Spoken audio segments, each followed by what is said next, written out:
now. Okay, any doubts anybody has got, put it on chat. What do you want me to touch specifically now?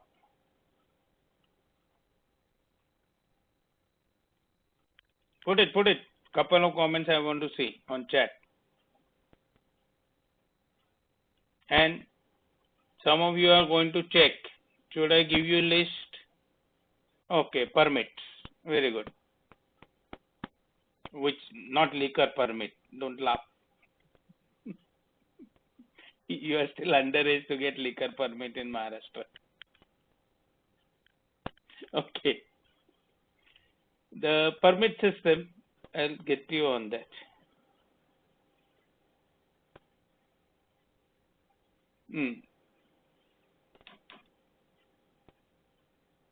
E-modules, Code of Safe Working Practices.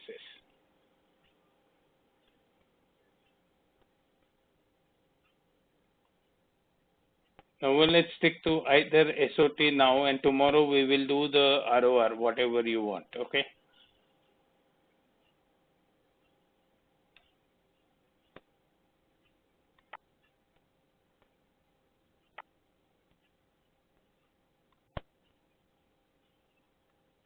The permit system is covered in enclosed spaces, hot work. These are the places where it is already covered up. What we look at it, it's also in, I think, safety culture also you will have permit system.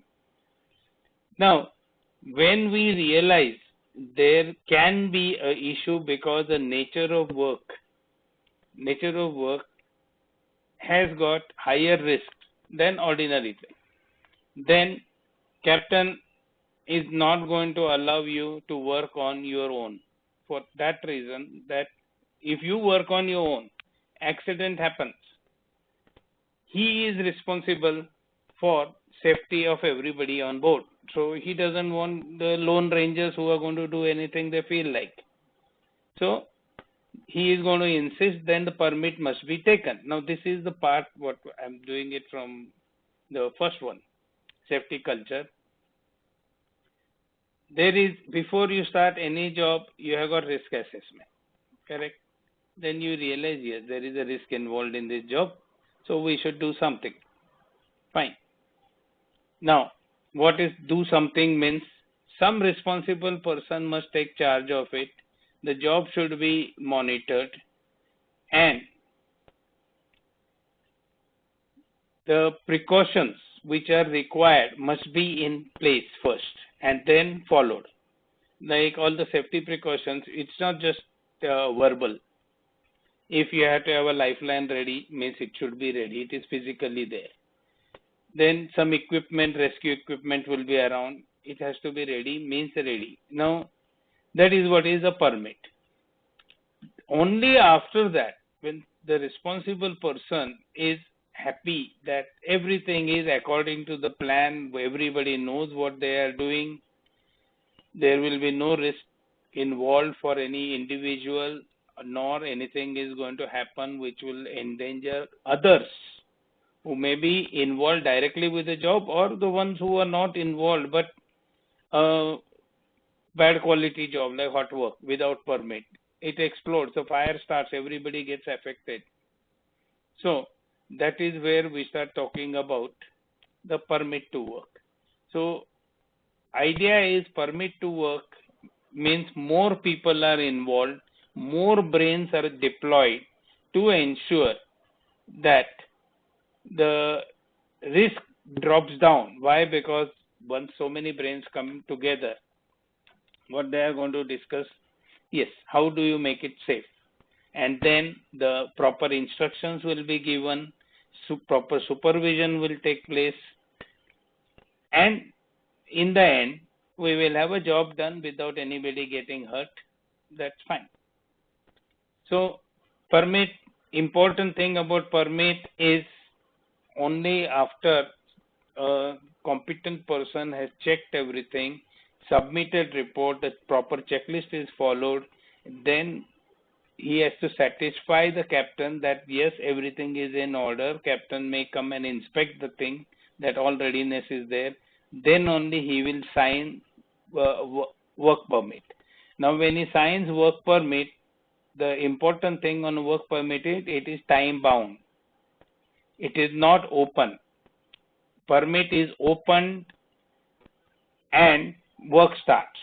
When the work finishes, you close the permit. The permit is the permission granted on either some time bound basis, or it is given from 10 o'clock to 12 o'clock. And then if you are going to take a break and go back again, then you need to renew the permit, because the conditions may change between 12 o'clock and 1 o'clock. That is important. That you should be aware of these things.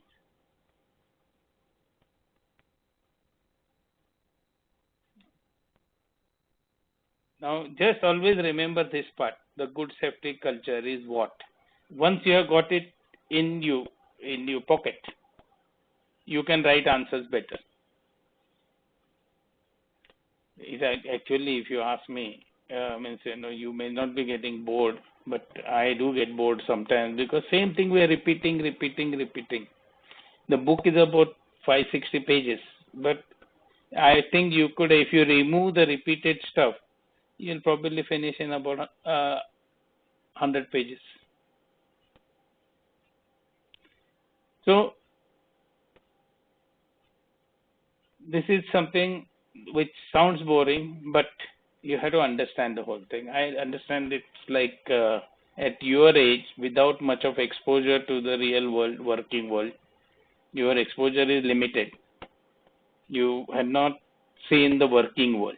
Once you see that, then you will have to make adjustment. So anything more, Asif, on permits?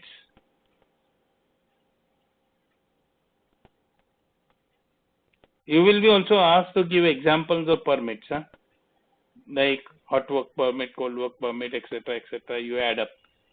Permit to work aloft, permit to work oversight, permit to work in battery room if required. Normally it should not, but we have idiots. That is where this whole thing has become excessive at times, but you need it. That way there are no accidents. You can't help it. Now, anybody else having any doubts? How many of you have finished your full assignment, SOT? I will change over to that SOT. Yes, I know few of you have finished, and that's why I am very happy with them, that these guys are going to have very good marks.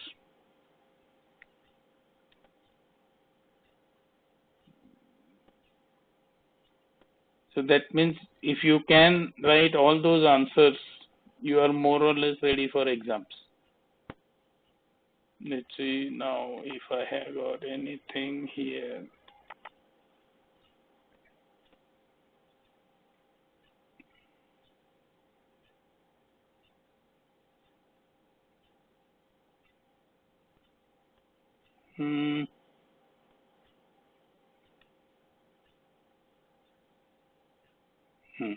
This is the one.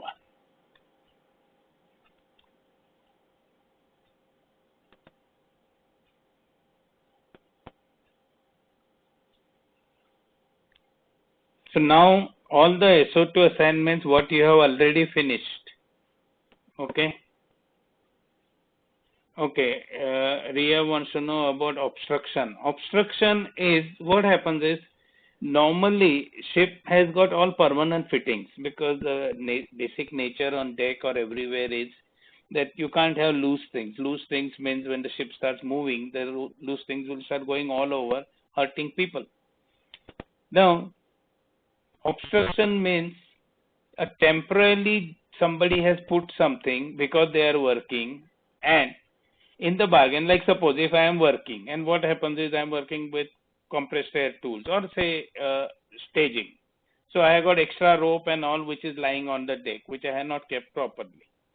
You are crossing the area, you're passing through the area to go on your job. And one of these obstructions can trip you off, or like if something is put in the passage where it should be always clear, but temporarily somebody has put oil drum there or something, those are obstructions. Now, since we are talking about obstructions and oil drums, I will give you I'll share one experience, okay? One second, I will just get this new share.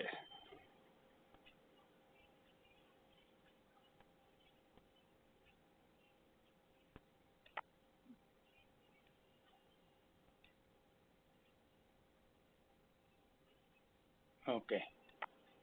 So what happened? I sailed with one captain. Now, when he was captain, his ship, like earlier days, it used to happen sometimes that you took excessive oil, lube oil. Why? Because the rate was very good in specific port, and you realize that okay, you need more than what your tanks can hold. You have got permanent tanks on the ship for lubricating oils, and you use lubricating oil for engines. So there is a minute consumption, but it keeps on decreasing. It's like same thing like cars and all, diesel vehicles and all. You check the oil level, then you say thoda tel dalo and all, same way. So we keep that oil on board. But the tanks have got fixed capacity. Now what happens is, okay, we have got to save money because that is supposed to be management technique, and you get very good rate. So one of the rate is saying that, okay, let us keep extra. How much extra? Let us keep, say, 10 tons extra. 10 tons means you have got 50 drums. 50 drums. Each drum is about 200 liters. So 50 drums have come on board.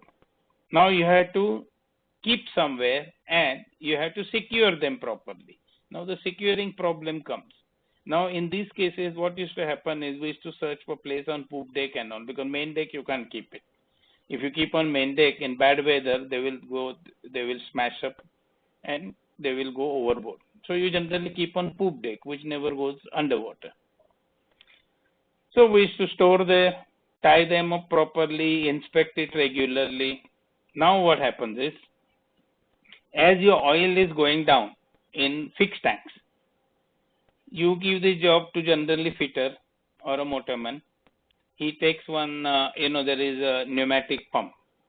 So he opens the drum, puts the pump inside, starts the air, so the pump will work and pump out that drum into the fixed tank, which is generally around engine room. So it goes in the fixed tank. So you keep on topping up fixed tank and emptying out the drums. And then what happens, a lot of drums are emptied, and those days people used to throw them overboard and all, there were no restrictions. So then remove some and throw overboard because you want to reach inner level also. Sorry. So what used to happen, then the fitter or somebody will open up the securing arrangements to remove some drums, and he will never put it back properly because that needs more skill, and it always happens with somehow the people. It's not that fitters are bad. Basically, the seamanship has got limitations, and very often what happens is the tendency of not asking help. No, I will manage it. I will manage. No, man. Ask somebody who is expert, who will do it faster. So this is how the actual life goes on. So sometimes you will get a problem, and then as usual, chilla chilli, if it is detected that it's not properly latched up, so chilla chilli hota hai, and then the job is done. But sometimes it went unnoticed. Now in this case, what happened on this captain's ship was, they were tied up on poop deck. Weather was bad. Ship was rolling, pitching very badly. So some drum came loose. They did not have so many drums, but some drum became loose. And the 200-liter drum starts rolling with the ship's motion. So it is uncontrolled. Then some drum got damaged, started leaking. So what happened now? You have water there, you have got lubricating oil on the surface on poop deck. And the big drum is rolling around. 2-3 drums were rolling around, hammering around. Now, okay, those ones wouldn't have damaged the accommodation except some paint, but it could have broken the rails and all. Fine, whatever it was. He saw that first. That okay, there is a problem. And second engineer had come there because I spoke to the second engineer, he sailed with me. So captain told second engineer, you don't go out, it is very dangerous.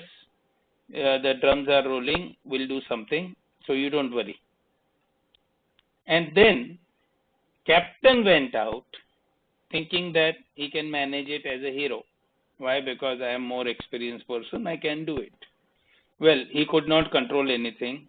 The drum went and smashed up his feet. Very bad injury. Very bad injury means his fingers were smashed up badly. And then anyway, what happened was, and okay, I should or should not say, I don't know. The chief officer on that ship happened to be a very slack guy, because again I sailed with the guy. But that time I was second mate. He was chief officer, but he was slack guy. Anyway, captain got badly hurt. Ship was diverted. He was taken off from the ship, and he was flown to India on a stretcher case. Like you buy 3-4 seats and one man travels on that sleeping, something like that. And after that, company got very serious about safety issues. So earlier days, what used to happen was the deck and engine guys used to use safety shoes, but they said nothing doing. Each and every person must have safety shoes. So okay, most of the people already had, but then chief cook, messman, they also were told you have to have safety shoes. And safety shoes would have saved him. The captain was in normal shoes because he was just, inside accommodation, what is he going to wear safety shoes? And he went out in a bad condition without safety shoes. That's why his toes got smashed up badly.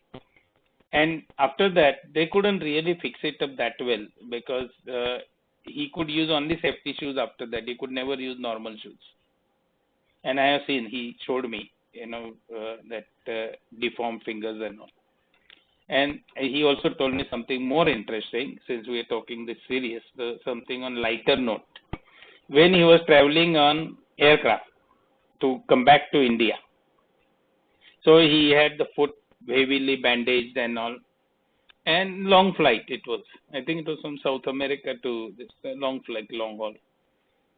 He says one small child came, must be about 2-3 years old. Now they get bored. The small children always get bored on long flights.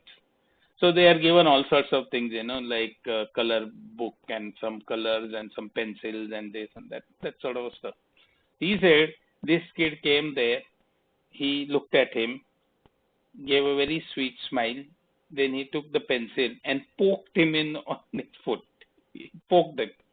And he said, I'm screaming, it is paining. And that guy is giving smile because the kid did not know what it was anyway.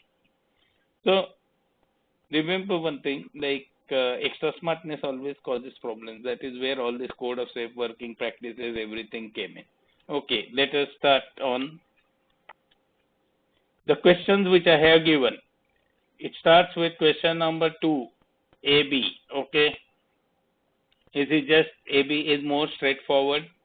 You draw the thing and you point out with the arrows.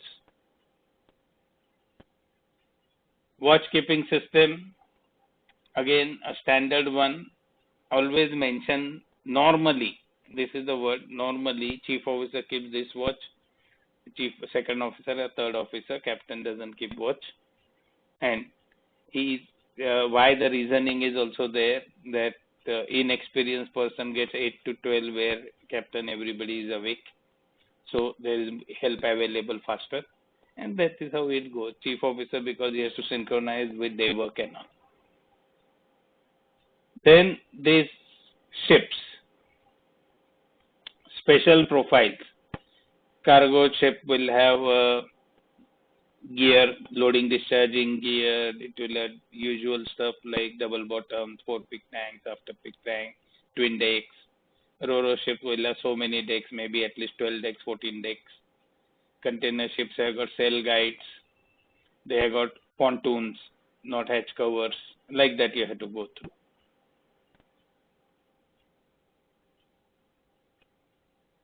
Okay.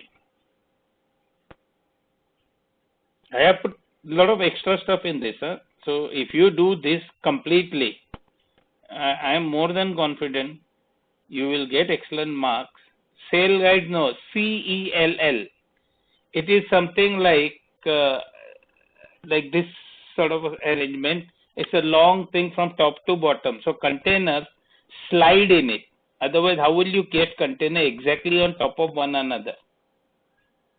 Because when you are doing it from a crane, it will start moving and on. So what happens is, the sail guide, moment you load under deck, container goes in sail guide and slides down on top of other container.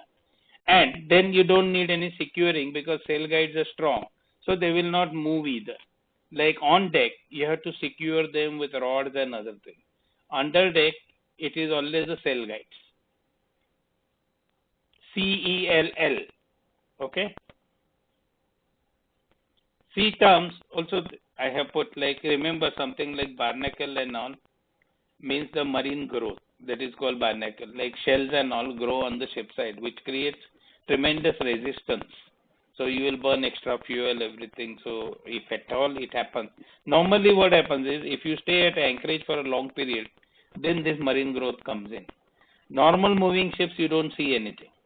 But if you stay somewhere, and I have experienced this, we were there in Rio de Janeiro for about almost 2 months, 1.5, 2 months, 2 months probably.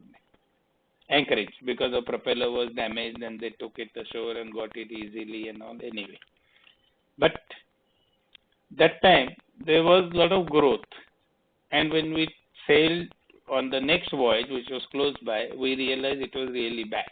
And those days there was a belief that if you go in fresh water, the marine growth will come off, which I had heard about it. I was second officer. I had heard, don't worry, once we go there, this fresh, because we were going to river port in Argentina. So it should be okay. Nothing happened. The marine growth was stubborn. They refused to accept this theory of people, and we still had it. And when we were sailing out, our next port was after Argentina. We were going to Port Elizabeth, South Africa. And we had one old elderly pilot for taking us out to sea in Argentina. So I just asked him. He was quite fed up because ship was moving really slowly. Ship, which is supposed to do about 14 knots, was doing only about 9 knots. Then I asked him what time we will reach the pilot station. So he looked at me and he told me, when you become old. I said, okay, ye bolta hai, bolne do. Because it was humor. And before going, he gave me a parting shot also. When you reach South Africa, you will be old like me. And guy did not have any hair, little white hair and bald guy. So that is barnacle. That is why I don't forget these words. Okay. So these words, go through. Most of them you are aware, but most of them you should know, because they will come handy where, when you will have interviews for sponsorship. Because generally you ask like this small questions only. There is one word probably is missing here. That's a part of the ship. That is truck. Truck.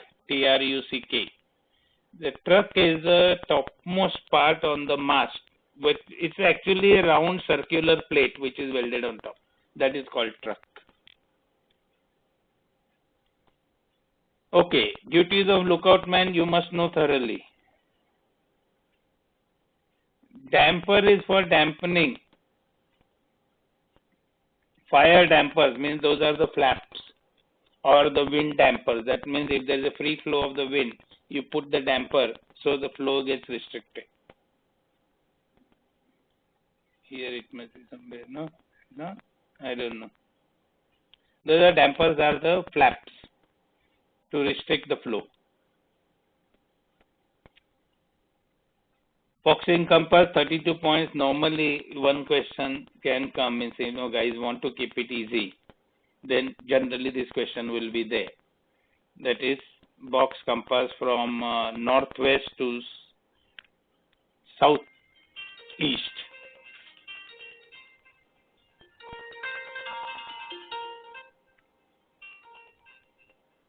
एक minute, 1 minute. Hello.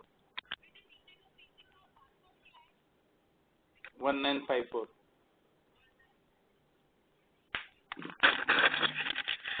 Hello. Sorry. Okay. PP is used, 10 PP is Now this one, question number 8, it is specifically mentioned in your syllabus. No, my ATM password is not 1954. I am not that dumb. Yeah, maybe a little bit, but not that bad.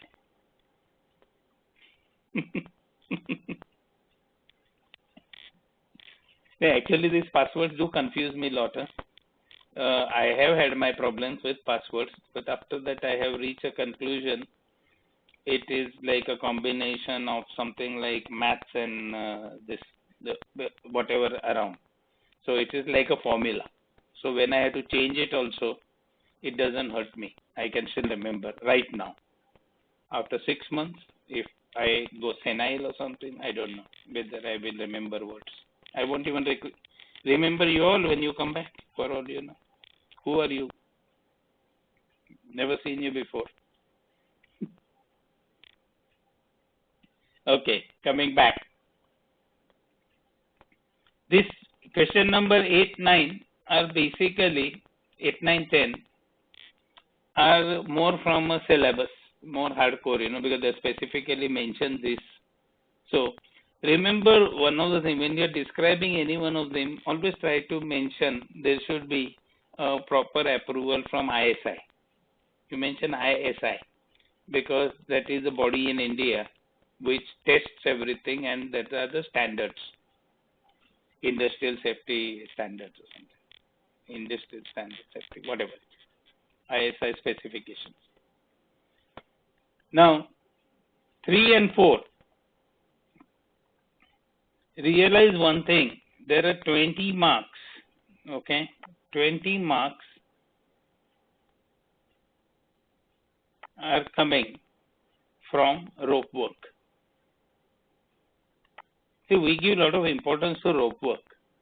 So if you do this properly, see, when you look at it, 3AB and 4AB, there are total 20 marks coming only from rope work.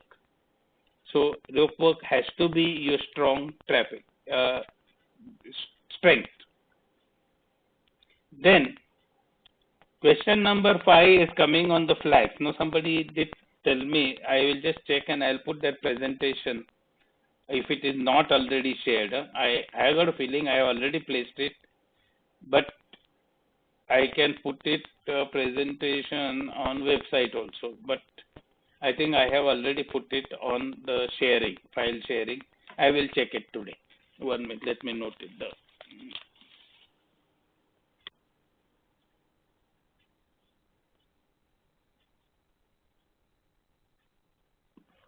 Okay. This is another 10 marks. That means 30 marks, more or less. Your passing marks are in these 3, basically 2 topics and some general marks. So there is no way anybody should have slightest problem with this subject.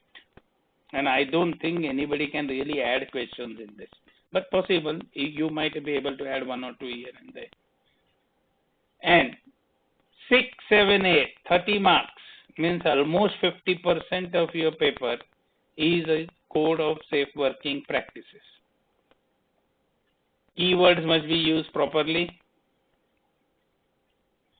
And last one is work permits and all, which is actually part and parcel of code of safe working practices. So you have got 40 marks from there, 30 marks from there, 70, and even like out of 90,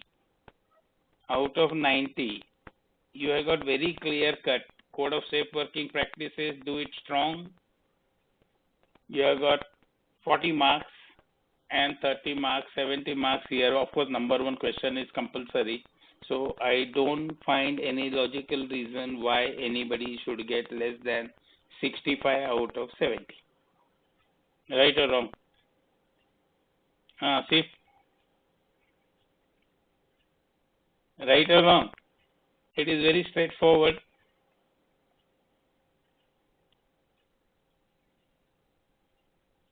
So this is where you are supposed to be better. You remember one thing, what record you all have created. Your class aggregate, as I understand. Moyuk किधर है? Moyuk का देखा नहीं नाम आज. Are you there, Moyuk?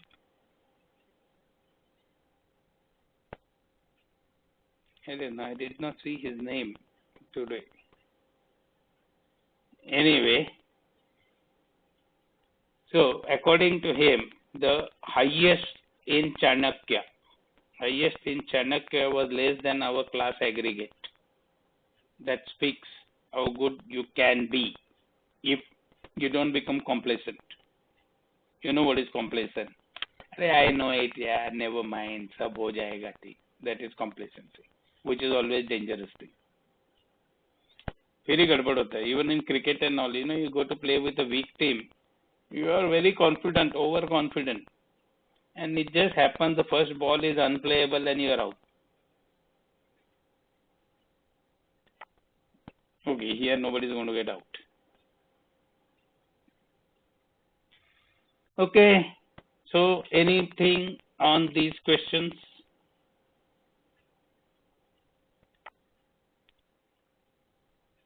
I am now more interested in ROR because isme you all have to finish this. See, at least about I think 10 guys have finished completely your all these questions. This assignment is completely over. I am waiting for another week for you rest of them to catch up, and then we will try and work out on some papers, whether you can solve it and all. Once you are ready, okay, then you can concentrate on other subjects, which are maybe little more difficult. And then, one round is over, then it's easier when you try to catch up next time. And I don't know, before you ask anything, there is nothing that I know about exam exactly, but what we have been told is papers are being set. So what happens is all the preparations are being made for either last week of June or first week of July, and they will like to have fast exams. Okay, because in that case what happens, 2 papers a day. You are not going to get the relaxed exam of days after days, which used to happen earlier. So that is why you should be totally ready. My target is 3rd week of June, you should be itching either exam, lao aage mein, that way. And okay, I need my Mundra gang, Mundra Gandhidham gang. You are not done ROR test. I want you to do, plus Nisarg, all the Patels. Okay, these are the ones. I don't know how will they conduct exams because it depends on the situation in the country. Right now, nobody can say anything. Everybody gets up and starts anything. Means every day I hear the vaccine has been found, and then we get now Punawala has also come, the Hafkin, which means who have been dominant ones in making vaccines in India for donkey's years. He has also said we have got the vaccine, but I don't know because actually Vaccine is not all that easy stuff. We still don't have vaccine for common cold. This is the truth. So I don't know when we'll get it. Anyway, areas keep on, we have Maharashtra, they said red zone and non-red zone. So there is some relaxation somewhere. Some places will become normal, but how one will travel, I don't know. It is going to be tricky. And that is where, everybody has got fingers crossed, waiting. Because somebody says, we'll call students here. Very nice. Right now, our executive hostel has been taken over for this quarantine. So, we got